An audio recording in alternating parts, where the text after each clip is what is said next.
കണ്ടോ ഒരു മത്തങ്ങ, ഇതിപ്പോ വിളവെടുക്കാറായിട്ടില്ല, പക്ഷെ ഇത് ഒരു 3-3.5 കിലോ ഉണ്ട് ഇപ്പൊ. ഇത് വിളവെടുക്കാറാകുമ്പോൾ ഒരു 5.5 കിലോ വരെ ആവും എന്നാണ് ഇവര് പറയുന്നത്. ഇതെന്താ ബ്രക്കോളി ആണോ? ബ്രക്കോളി നല്ല കോസ്റ്റ്ലിയാണ്, നല്ല ഹെൽത്തി വെജിറ്റബിൾ ആണ്. കാബേജും കോളിഫ്ലവറും ഇപ്പൊ വിളവെടുക്കാറായിട്ടുണ്ട്. അതിൽ കൂടെ ബ്രക്കോളി എന്നൊരു ഇതുണ്ട്, അത് പുതിയതായി ഞാൻ വെച്ചതാ, ആദ്യമായിട്ട് വെക്കുന്നതാ. പക്ഷെ നല്ല ഇതായിട്ട് കിട്ടിയത്, സൂപ്പറായത്. സൂപ്പർ വെച്ചാൽ അതില് ചാണാണ് നമ്മൾ അടിയിൽ വളം കൊടുക്കുന്നത്, ചാണം. പിന്നെ കപ്പലി പിണ്ണാക്ക് കുറച്ച്.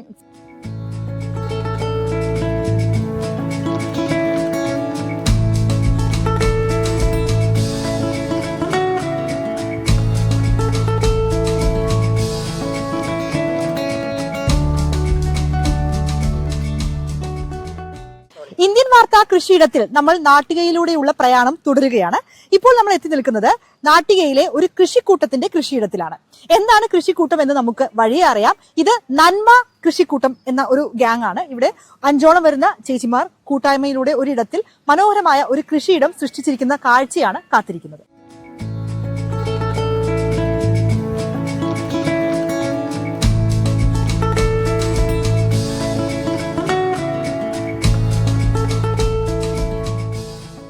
ഞങ്ങളും കൃഷിയിലേക്ക് എന്ന പദ്ധതിയുടെ ഭാഗമായാണ് നാട്ടികയിലെ ഈ നന്മ കൃഷിക്കൂട്ടം ഉത്ഭവിച്ചത്, വളർന്നു വന്നത്.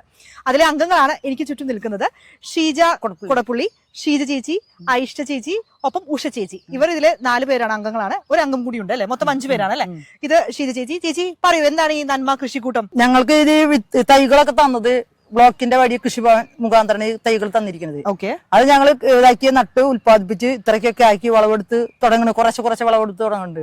നല്ല രീതിയിൽ അത് വിളവ് കിട്ടിയിട്ടുണ്ട്. ഓക്കെ, അതുപോലെ അതിൽ ഞങ്ങള് വേറെ കൂടുതൽ മധുരക്കിഴങ്ങ് നട്ടിട്ടുണ്ട്. പിന്നെ തണ്ണിമത്തൻ, അതുപോലെ പൊട്ടുവളരി, അങ്ങനെയൊക്കെ ഇതിന്റെ ഇടയിൽ കൂടെ കുറച്ച്. അതുപോലെ കുക്കമ്പർ ആയി തുടങ്ങിയിട്ടുള്ളൂ. ഒരലയ്ക്ക് ഒരു കായിനാ കുക്കമ്പർ. അപ്പൊ അങ്ങനെയൊക്കെ ഓരോ കാര്യങ്ങള് നട്ട് ചെയ്ത് വരുന്നത്. ഏതായാലും പിന്നെ അല്ല കൃഷി വകുപ്പിന്റെയും പഞ്ചായത്തിന്റെയും ബ്ലോക്കിന്റെയും സപ്പോർട്ടുണ്ട്. ചോളം, തക്കാളി, പച്ചമുളക്, ചോളം, കപ്പലണ്ടി, മധുരക്കിഴങ്ങ്, പിന്നെ പൊട്ടുവളരി, തണ്ണിമത്തൻ, കുക്കമ്പർ. 1 കിലോ കപ്പലണ്ടി ഞാൻ അതിൽ മുന്നേ നട്ടിട്ട് 1 കിലോ കപ്പലണ്ടി 16 കിലോ കപ്പലണ്ടി കിട്ടി. 1 കിലോ വിത്ത് ഉപയോഗിച്ചിട്ട് 16 കിലോ കിട്ടി. 2 കിലോ നട്ടുള്ള 36 കിലോ ഇത് കിട്ടി. അപ്പൊ നല്ല വിളവ് കിട്ടിയത്. വിൽപ്പന നടത്തുന്നത് എങ്ങനെയാ? എനിക്കൊരു ഷോപ്പുണ്ട് ഞങ്ങളുടെ ഇതില് കൃഷിഭവന്റെ ചന്ത വഴി വിൽപ്പന നടത്തുന്നുണ്ട്. നിങ്ങൾ എത്ര അംഗങ്ങളുണ്ട്? നിങ്ങൾ ആ കൂട്ടായ്മയെ കുറിച്ചൊന്ന് പറയോ? കൂട്ടായ്മ ഞങ്ങൾ 5 പേര്. അപ്പൊ 5 പേരും 2 പേരൊക്കെ വന്നുകൂടും. അങ്ങനെയൊക്കെ ചെയ്ത് പോണു. മാറി വന്ന് പ്രവർത്തനങ്ങളൊക്കെ ചെയ്യും. നിങ്ങൾ തന്നെ ചെയ്യും? വേറെ പണിക്കാർ അങ്ങനെയൊന്നും വേണ്ട, നിങ്ങൾ തന്നെ എല്ലാം ചെയ്യും. അപ്പൊ അതാണ് ശരിക്കും ഒരു പണിക്കൂലിയാണ് ഏറ്റവും കൂടുതൽ ഒരു കൃഷിക്ക് വരുന്ന ഒരു വെല്ലുവിളി. അപ്പൊ അത് ഇവർ തന്നെ മാനേജ് ചെയ്ത് കൃഷി ചെയ്യുന്നത് കൊണ്ട് ആ രീതിയിൽ അത് ഇവര് മുന്നോട്ട് കൊണ്ടുപോവാണ്. അതൊരു വെറൈറ്റി കൊള്ളിയാ. 3 മാസം ആകുമ്പോഴേക്ക് വെള്ളം എടുക്കാം. അതാണ് ആ കൊള്ളി. 3 മാസം കൊള്ളി. അതാണ് ചെയ്ത്. നാട്ടികയുടെ തനത് വിള ഇനങ്ങളായ മധുരക്കിഴങ്ങ്, മധുരച്ചേമ്പ് എന്നിവയും ഇവിടെ കൃഷി ചെയ്യുന്നുണ്ട്. ഇതൊക്കെ തന്നെ ഇവർ കൃഷി ചെയ്ത് നമ്മുടെ ഇപ്പൊ നേരത്തെ കണ്ട അത്തരം ഷോപ്പുകൾ വഴിയാണ് വിൽപ്പന നടത്തുന്നത്.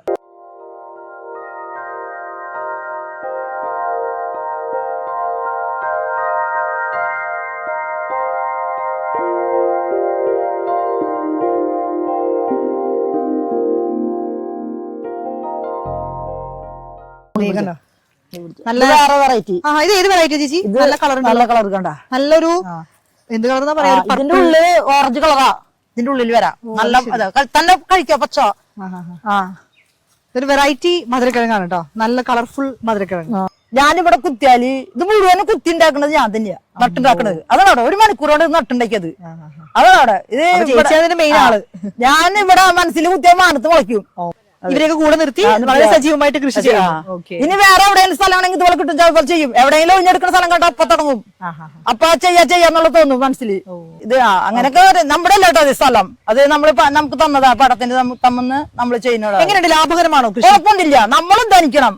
അധ്വാനിച്ചാൽ ലാഭം തന്നെ. എന്ത് കാര്യം മടി പിടിച്ചിരുന്ന ഒന്നും നടക്കില്ല. ഞാൻ എന്റെ ഫ്ലോട്ട് വരണ്ട 1 മാസം കൂടി കഴിഞ്ഞ ഇതിൽ നല്ല ഫ്ലോട്ട് ഉണ്ട്. അത് ഞാൻ നിങ്ങളെ വിളിക്കണ്ട്. അപ്പൊ ആക്കാം അത് അവിടെ.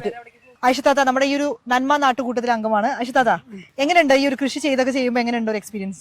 നല്ല നല്ല വിളവെടുപ്പാണ്. ഷീജയാണ് അതിന്റെ മുൻപന്തിയിൽ നമുക്ക് സംസാരം കേട്ടപ്പോൾ മനസ്സിലായി ആളാണ് ഇതിന്റെ. കാര്യങ്ങളും വേറെ പുറത്തുനിന്ന് ആരെയും വിളിക്കാണ്ട് എല്ലാ കാര്യങ്ങളും ഭംഗിയായിട്ട് സമയത്തിന് വളമിടലും നനയ്ക്കലും എല്ലാവരും. അപ്പൊ ശരിക്കും നിങ്ങൾക്ക് ആവശ്യമുള്ള കൃഷി ഉൽപ്പന്നങ്ങളും നിങ്ങൾക്ക് കിട്ടും, പച്ചക്കറിയൊക്കെ കിട്ടും. അതന്നെ പച്ചക്കറി നല്ല വിഷമടിക്കാത്ത നല്ല ഓർഗാനിക് പച്ചക്കറി കിട്ടും. എങ്ങനെയാണ് ഈ ഒരു കൂട്ടായ്മ? അപ്പൊ നമ്മൾ വീട്ടിലിരിക്കുന്നു, കുക്ക് ചെയ്യുന്നു, അതിനപ്പുറം നമ്മളൊരു കൃഷിയൊക്കെ ചെയ്ത് സന്തോഷമാണ്. ഇത് ഒഴിഞ്ഞിങ്ങനെ കിടക്കായിരുന്നു, നമ്മള് കൊടുത്താണ്. അപ്പൊ അത് കാരണം ചേച്ചിയുടെ സ്ഥലമാണ്, നമ്മുടെ സ്ഥലമാണ്. ആകെ കാട് പിടിച്ചു കിടക്കായിരുന്നേ. ഇപ്പൊ എന്ത് രസം കാണാൻ, മൊത്തം പച്ചക്കറി. നല്ല ശരിക്കും വിൽപ്പനയൊക്കെ നടത്താൻ നന്നായിട്ട് കിട്ടാറുണ്ടോ? പിന്നെ കിട്ടാറുണ്ട്. നിങ്ങളുടെ ആവശ്യത്തിന് കിട്ടും, പ്ലസ് കൊടുക്കാനും ഉണ്ടാവും. സന്തോഷം, സന്തോഷമായി പോകും. തികച്ചും ജൈവ രീതിയിൽ കൃഷി ചെയ്ത കോളിഫ്ലവർ ആണ് ഇത്. കണ്ടോ, ഒരു ചെടിയിൽ ഒരെണ്ണം ഉണ്ടാവുള്ളൂ. ഇപ്പൊ ഇത് നമ്മൾ പൊട്ടിച്ചു. ഇനി ഇതുപോലെ ധാരാളം ഇവിടെ നിൽക്കുന്നുണ്ട് കേട്ടോ. അത് ഇന്ന് ഇന്നെന്താ ചെയ്യാ? ഇത്തത്തെ എന്താ ചെയ്യാ? ഓക്കെ, അപ്പൊ ഇന്ന് ഇത്തയുടെ കോളിഫ്ലവർ സ്റ്റൂ ആണിത്. കണ്ടല്ലോ.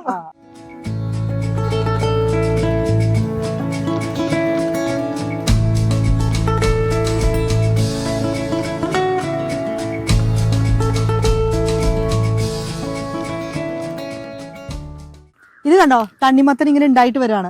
ഇത് ശരിക്കും ഒരു ഇലയ്ക്ക് ഒരു കായ അല്ലേ? കണ്ടോ, ഇതിൽ കണ്ടോ, ഇതിലൊരു കായ ഉണ്ട്.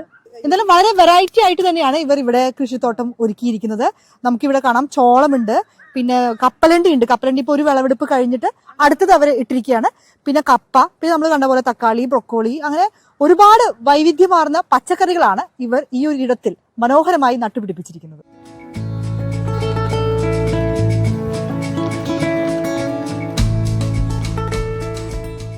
ഇത് കണ്ടോ, ഇതിലുണ്ട് കേട്ടോ, നോക്കിയേ, ദേ കപ്പലണ്ടി. ഇതിപ്പോ ഓൾറെഡി ഇവരുടെ ഈ ഒരു കപ്പലണ്ടി പറിച്ച് കഴിഞ്ഞു. ഇനി കുറച്ച് ഫ്രഷ് ആയിട്ട് അവർ നട്ടിട്ടുണ്ട്. ഇത് കുറച്ച് മുമ്പ് ഉണ്ടായതിന്റെ ബാക്കിയാണ്. കണ്ടോ, ഇതിൽ കപ്പലണ്ടി ഉണ്ട്. നമുക്കിത് ഇങ്ങനെ പൊട്ടിച്ചിട്ട് ശരിക്കും കണ്ടോ, പച്ച കപ്പലണ്ടി കായയുടെ ഉള്ളിലാണല്ലേ മേഡം? കണ്ടോ, ഇതിങ്ങനെ പൊട്ടിച്ചു കഴിഞ്ഞാൽ കണ്ടോ, ഉള്ളിൽ കപ്പലണ്ടി ഉണ്ട്. കണ്ടോ,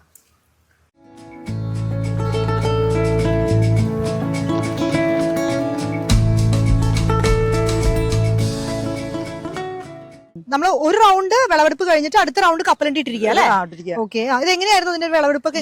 1 കിലോ കപ്പലണ്ടി വിത്ത് നമ്മള് ഇങ്ങനെ ഇതിട്ടത് 1 കിലോ നമുക്കൊരു 16 കിലോ കപ്പലണ്ടി കിട്ടി. ഓ, അത് ശരി. അതിന്റെ ഈ അല്ല ഇത് കുതിരയ്ക്കാൻ കൊണ്ടിട്ടുള്ള ഒരാള് കുതിരയ്ക്ക് വേണ്ടി ഭക്ഷണത്തിന് കൊണ്ടുപോയി. ഓഹോ, അപ്പൊ നിങ്ങൾ വിളവെടുപ്പോ കപ്പലണ്ടി ഉപകാരപ്പെട്ടു, ഇല ഉപകാരപ്പെട്ടു, ഒരു അങ്ങനെ രണ്ടും കൂടി കിട്ടിയത്. ഇതിലിപ്പോ എത്ര കിലോ കപ്പലണ്ടി ഇട്ടിട്ടുണ്ട്? ഇതിപ്പോ 1 കിലോ കഷ്ടിയിട്ടില്ല. നമുക്കൊരു 16 കിലോ കിട്ടും. കിട്ടും. ചേച്ചി, ഇതൊക്കെ നമ്മുടെ കപ്പ അല്ലേ? അത് 6 മാസം. അതിന്റെ ഇടയിൽ ഒരു തണ്ട്, ഒരു കുക്കുമ്പറിന്റെ ഒരു തൈ നട്ടതാ, ഒരു കുത്തിയതാ. അപ്പൊ അതുമ്മ കൂടെ ഇതാക്കി ഒരു വടി വെച്ചെടുത്താ അതുമലായി. ഒരു 1.5 മാസം കൊണ്ട് ഇത് പൊട്ടിക്കുക. കുക്കുമ്പർ ഒരലയ്ക്ക് ഒരു ഇലമേല് ഒരു കായിനി. അത് അതന്നെടാ, ഒരലമേല് ഒരു കായ കണ്ട, ഒരലയ്ക്ക് ഒരു കായ വീഴുന്നടാ.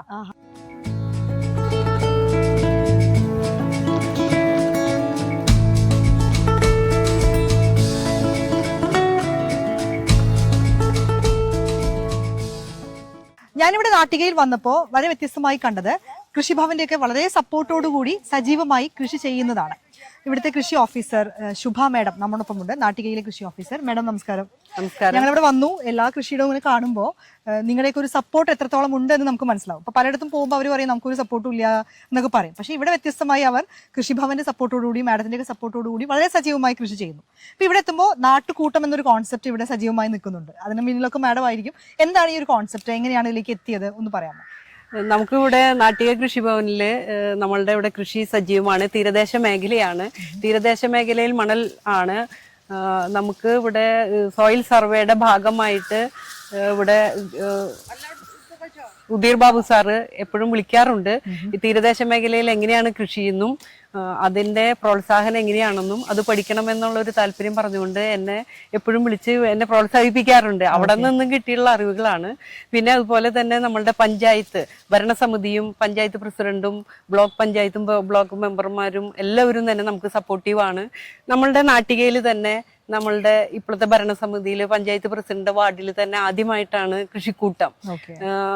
ഞങ്ങളും കൃഷിയിലേക്ക് വരുന്നതിന് മുന്നേ തന്നെ അവിടെ നിറവ് കാർഷിക ക്ലബ്ബ് എന്ന് പറഞ്ഞിട്ട് ആദ്യം കൃഷിക്കൂട്ടം ഉണ്ടാക്കുകയും അവര് കൃഷി നല്ല രീതിയിൽ ചെയ്യുകയും അതും തുടർന്ന് പോരുന്നുണ്ട്. 14ാം വാർഡിലും നല്ല കൃഷിയുണ്ട്. ഇപ്പൊ എല്ലാ വാർഡുകളിലും തന്നെ എല്ലാ കൃഷിക്കൂട്ടങ്ങളും 42 കൃഷിക്കൂട്ടങ്ങൾ തന്നെ സജീവമായിട്ടുണ്ട്. അതില് നമുക്ക് ഉൽപാദന മേഖലയിലുള്ള കൃഷിക്കൂട്ടുണ്ട്, സേവന മേഖലയിലുള്ള കൃഷിക്കൂട്ടുണ്ട്, മാർക്കറ്റിംഗ് ആൻഡ് വിപണന മേഖലയില് അതായത് മൂല്യവർദ്ധിത ഉൽപ്പന്നങ്ങൾ ഉണ്ടാക്കുന്ന നല്ല കൃഷിക്കൂട്ടങ്ങളും ഉണ്ട്. പിന്നെ കർഷകരുണ്ടാക്കുന്ന കൃഷികൾ ഉൽപ്പന്നങ്ങള് നമ്മുടെ വീക്കിലി മാർക്കറ്റ് വഴി തന്നെ വിപണനം ചെയ്യുന്നുണ്ട്. കുടുംബശ്രീയുടെ വീക്കിലി മാർക്കറ്റും ഉണ്ട്. അതുപോലെ കർഷക ചന്തയിലും വഴിയാണ് നമ്മൾ വിപണനം നടത്തുന്നത്. പിന്നെ കൂടുതൽ വരികയാണെങ്കിൽ തന്നെ നമ്മുടെ SHM പദ്ധതിയിൽ തന്നെ കൂൾ ചേംബർ അല്ലെങ്കിൽ റിഫർ വാൻ എന്നൊക്കെ പറഞ്ഞിട്ട് നമ്മുടെ നാട്ടിൽ തന്നെ പ്രവർത്തിക്കുന്നുണ്ട്. അത് നമ്മുടെ SHM സ്റ്റേറ്റ് ഹോർട്ടിക്കൾച്ചർ മിഷന്റെ പദ്ധതി പ്രകാരം ലഭിച്ചതാണ്. ഇവിടെ ഒക്കെ വരുന്നത് വിദേശികൾ അധികം വരുന്ന തീരദേശ മേഖലയാണ്. കടപ്പുറം റിസോർട്ട് അങ്ങനെയുള്ള റിസോർട്ടുകൾ ഉണ്ട്. അപ്പൊ വിദേശികൾ വരുന്നതും ഒരുപാട് ഇപ്പൊ ക്ഷേത്രങ്ങൾ ഉള്ള ഒരു സ്ഥലം കൂടിയാണ് ശ്രീരാമസ്വാമി ക്ഷേത്രം. ഏകാദശി ദിനങ്ങളിലും അതിനൊക്കെ പല സ്ഥലങ്ങളിൽ നിന്നും ആളുകൾ വരുന്നതാണ്.